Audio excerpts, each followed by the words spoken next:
Bonjour ou bonsoir mes abonnés. Aujourd'hui nous allons faire chaussons au thon. Mbote na bino babone na ngai lelo tosala chaussons au thon. Tozala nini na thon na biso yango. Tozala oignon jaune, oignon vert, tozala nini na olive. Nous avons des olives, oignons jaunes, oignons verts. Nous avons les fromages râpés. Tous appellent le fromage râpé. Nous avons le thon yango. Tous la farine, na biso.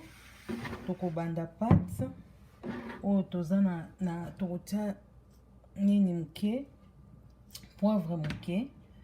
O eza poudre pâte. Nazui 10 grammes. Nazui 2 tasses ya farine, 2 tasses et demi ya farine. Ok, ce que tu peux mélanger. Les amours, tu retiens la carte de farine à biso. Tu peux mélanger. La mesurer la tasse, j'ai pris ça 2 tasses d'eau, mais j'avais pas vraiment rempli 2 tasses d'eau pour faire ma pâte. Bolimbi sinabi nazui 2 tasses et demi ya farine et puis nazui 2 tasses ya mai na tondi ce qui va mater. So bozui mai bochaka muke muke pour pâte ezala pete makasi parce que pâte faut rouler en il faut tout battre muke kaka. Nabi nazui pas 2 tasses de farine, 2 tasses et demi pardon de farine et puis 2 tasses d'eau. Ce qu'on pâte nabi so ko eza boyi to kozwa. On ngana rouler en na maboko. Ekanga mabiso ekanga makate na maboko foto soko moni ezokanga na maboko bakisi farine muke tia mafuta muke mingi te. N'hésitez pas, si ça colle dans vos mains, mettez la farine. Moi j'avais pris 2 tasses et demi de farine, mais j'ai ajouté juste un peu. Prendre 3 tasses de farine, 2 tasses d'eau. Mais ne mettez pas toute la farine d'abord. Vous mettez demi-tasse là à côté. Au cas où il manque, vous ajoutez un peu pour que ça ne colle pas dans vos mains. Là, à ce moment, on saura que notre pâte est prête.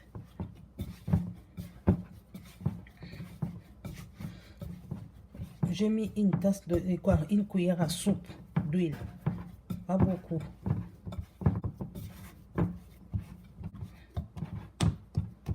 Ok, c'est bon, notre pâte est prête. Ici, je vais mélanger, tout mélanger, hein.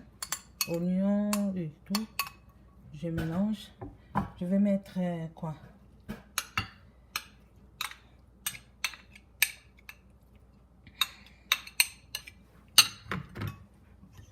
Je vais mettre les thons ici, mélanger tout ensemble. Je ne vais pas mettre le fromage encore. Je mélange seulement tout ensemble ici. Pas beaucoup, hein.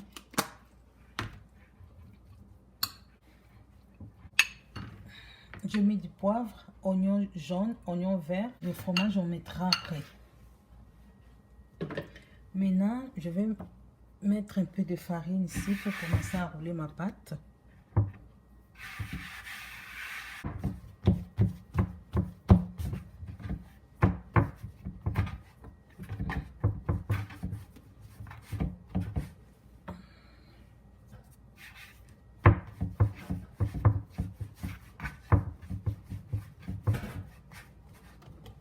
Je vais essayer de les couper.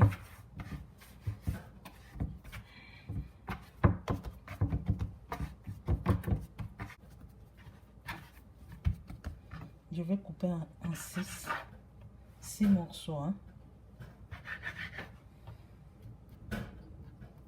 Si vous voulez couper de petits aussi, ça dépend de la personne. Hein.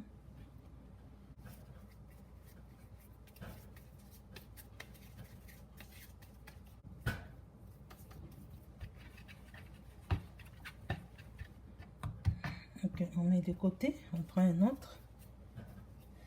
nati mafuta na maboko moke po ekangama te.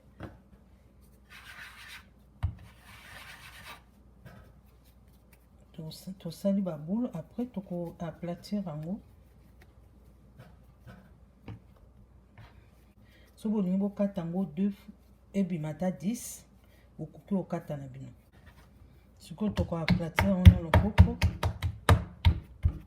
po tobimisa mpe gaz ya levure.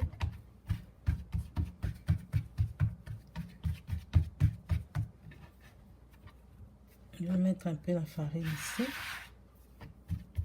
On a préparé qui on contient 4 thé on a bandé les pois côté on faut ezipa vraiment bien.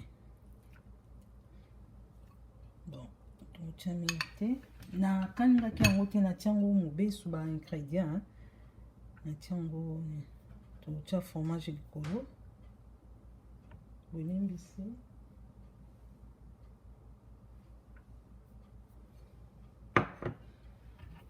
Et puis toko fini kango boye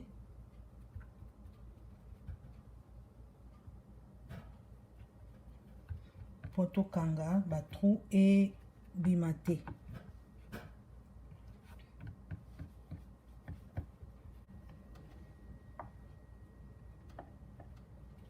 Ok oza na plateau boye okoko tiela parce que oza moke so na tie na moni kokanga makangama yango nazwi oyo monene koyo na kotia awa na préchauffer déjà fond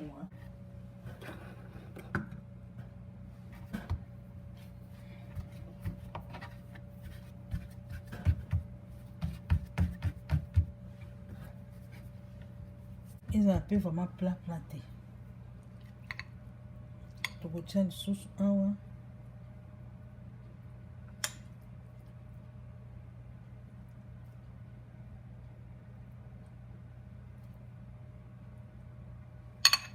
na kozwa fromage pe na kotia et puis oyo tokobenda ifo ekangama boye. Il faut vraiment ekangama bien pour ebima te.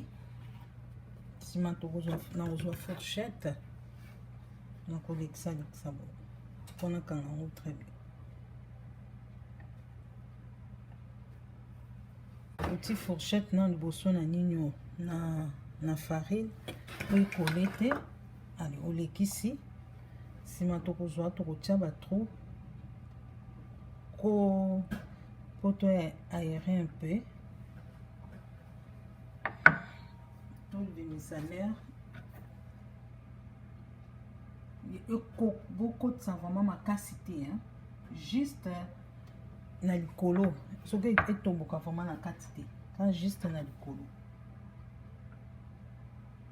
Sikoyo kozwa su mosusu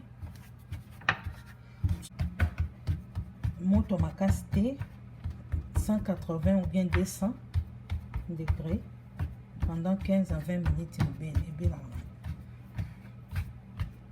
So moto makasi ekozika.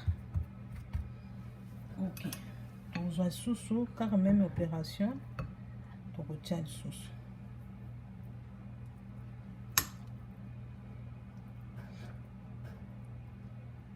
Soki oza na viande haché okosala yango mpe na viande haché na yo. So mpo oza na poulet okosala yango na poulet. So boliaka thon te.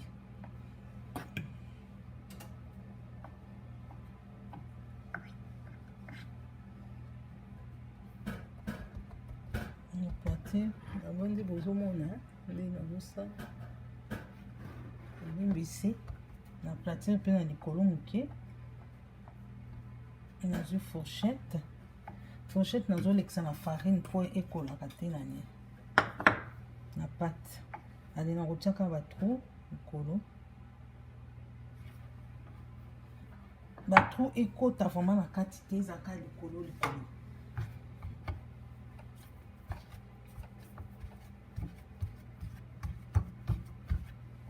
Si il en reste, je vais mettre un peu beaucoup parce que je vois qu'il me reste encore beaucoup.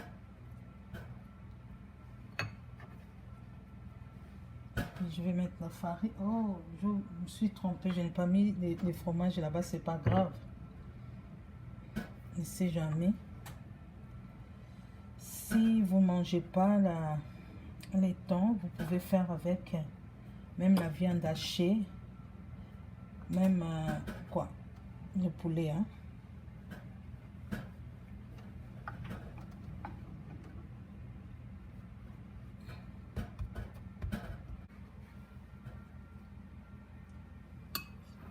Vous pouvez faire plus que ça. Hein.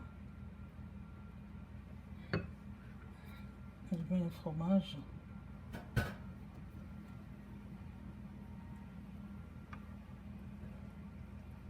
Faut bien fermer. Vous kangango bien point et bimaté. Hein. Ça y est, on a beaucoup. On s'appuie pour aplatir notre colou. On tient le fromage, la farine.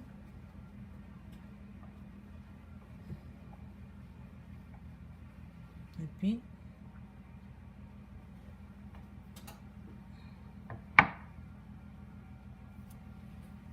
le jaune d'œuf. Et en gros, on a tient le colou.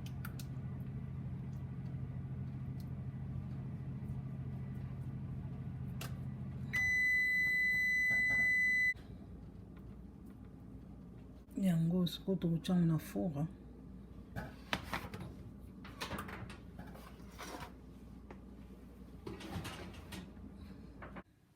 Mes abonnés, ma chanson na biso esili. Yango yo botala ndenge bimi. Yango yo ma chanson na biso to sisi chanson au thon. Nde na lobi na tiaki thon. Nati oignon vert. O to bengi ndembi. Nati nini oignon jaune, natiaki oignon jaune, nati nini poivre,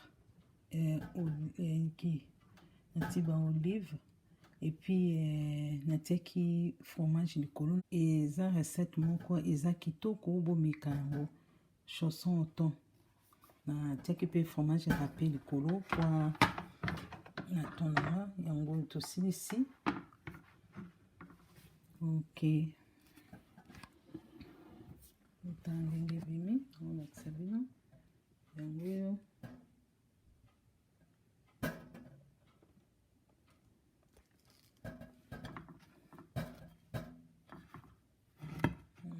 olakisa bino yango. Ok, epuis na likolo natiaki jaune d'œuf po kaka ezala bien doré. Ok, bon botala ndenge bimi. Ok, bon s'abonner massivement et puis bon liker. En tout cas, tokomi na mbala sima. Au revoir, à la prochaine. Bye.